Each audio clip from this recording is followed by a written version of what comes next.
Well, in these challenging and changing times in which we're all living, there's something else that's very important that our next guest would like us to turn some of our attention to. That would be Sue Webster. She's a community liaison in Michigan State University's Office of Government Relations and Student Affairs and Services, that being the census, which we do every 10 years in this country, mandated by the Constitution. It's that time again. Sue, welcome to MSU Today.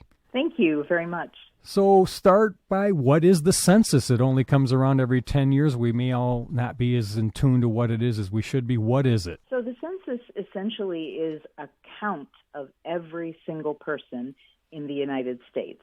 And it provides critical information that lawmakers, business people, teachers, many others use when providing daily service and support in the community. So it's important that this count occur it is mandated by the Constitution, as you said, and it occurs every 10 years. And two of the most critical things that are determined based on that number, the first thing would be that the number of seats, legislative seats for each state, are determined by the census count. So they're used to draw congressional and state legislative districts. And then the other thing is, frankly, federal funding. So when you're thinking about federal monies, which go to local hospitals, fire departments, schools, roads, and many other resources, those are based on census data. So that's why it's so important for each community to get involved. And this year will mark the 24th time that the United States has counted its population since the year 1790. And Sue, I know the form just arrived in my mail recently. So what do we need to know and do? How do we actually go about getting counted? Well, this is kind of interesting because in the past we've done it primarily just by filling out the form and sending it back, or an enumerator shows up and says you didn't fill out your form. So now we are doing this in three different ways. It can be completed online, which many people are utilizing. There's a degree of comfort with working on things online for those of us that are well-versed in it. But Yes. If you would prefer to send in a form by mail, you can do that, and you can also call in. So people are getting an invitation to respond, and there are some different ways that you can go about doing that. And what about, Sue, a lot of seniors that live alone? I just heard a report where a quarter of our seniors claim to be socially isolated. How do we make sure they're doing it? I know that each of the communities has a group designated to work on census activities, really complete count. We have one for the state of Michigan, but then in East Lansing, Meridian Township, et cetera, each community has particular things they're doing to get at hard-to-reach populations. And some of that does involve connecting with people individually, making phone calls, and checking in on folks. And also, eventually, enumerators will also come out and do the count that way. But I do know, just learned, that they are freezing their activities until April 1st. And, of course, like so many of us in this strange time that we're in, we'll be taking a look at whether it will still remain April 1st. Yes. Or if it may have to change. Yeah. What about all the students, not only at MSU, but other universities that might have been counted in East Lansing or Kalamazoo or, Sault Ste. Marie that are now back home? Where should they correctly be counted now? So that's a great question, and because we are in the middle of a time that we haven't really experienced in this way before. So you're right, many students have opted to move home. And the way we like to talk about it is that you're going to want to report yourself living in the community where you've been for at least 6 months. Okay. So in the case of, and there's a little bit of a nuance here, in the case of students who have been living on campus, for the first time, the United States Census is allowing the institution to upload that data. So in essence, counting all of the students who live on campus.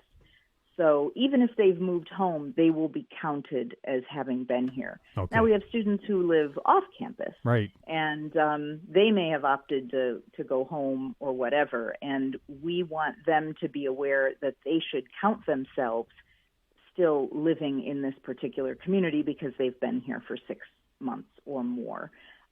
So that's how we're asking people to count themselves when they're students. Well, Sue, let's just sort of do our own little FAQ. What are some of the questions you're getting a lot about the census and some of the answers? Maybe we've covered it already, but sort of summarize what you want people to take away from our conversation. Well, I think it's important to, again, understand why this is a critical thing and why we're doing it and how it's mandated by the U.S. Constitution. I think one of the things I hear a lot would be the question about citizenship, or if people should fill this out if they are, for instance, international students or people who have different citizenship statuses. Right. And the census does not inquire about that question. It doesn't ask if anyone in your home is a citizen or if you're a citizen. And non-citizens need to be counted. Everybody should count, because when we're looking at overall numbers, we're looking also at services needed in a community or, that sort of thing. It's really important to make sure everyone is counted. The other thing is that the answers that are provided can't be shared with law enforcement. That's often a question. And, you're not going to be asked for your Social Security number, money, donations. This is not being asked on behalf of any political party. No one should be asking about, credit card numbers or banks or anything like that. The questions are very simple. I wonder if people can still volunteer if they want to help out in some way, Sue.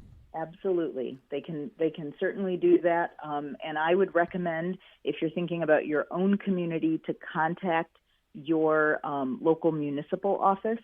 And I know that even though many local, city halls, municipal township offices are closed, there are ways to communicate, and that's usually illustrated on a website, or if you call in, someone's still answering the phone. So as I was mentioning earlier, because each municipality has its own complete count committee, that is definitely a way to get involved. You can also go to the 2020census.gov website, and there'll be information available there as well.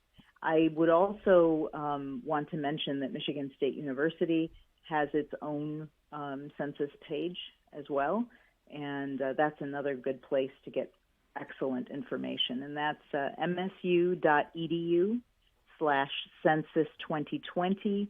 Well, Sue, thank you so much for sharing this important information with us, and come back anytime there's more we need to get out there. Absolutely. I appreciate the opportunity, and thank you. That's Sue Webster. She's a community liaison in Michigan State University's Office of Governmental Relations and Student Affairs and Services. Again, msu.edu/census2020. And I'm Russ White. This is MSU Today.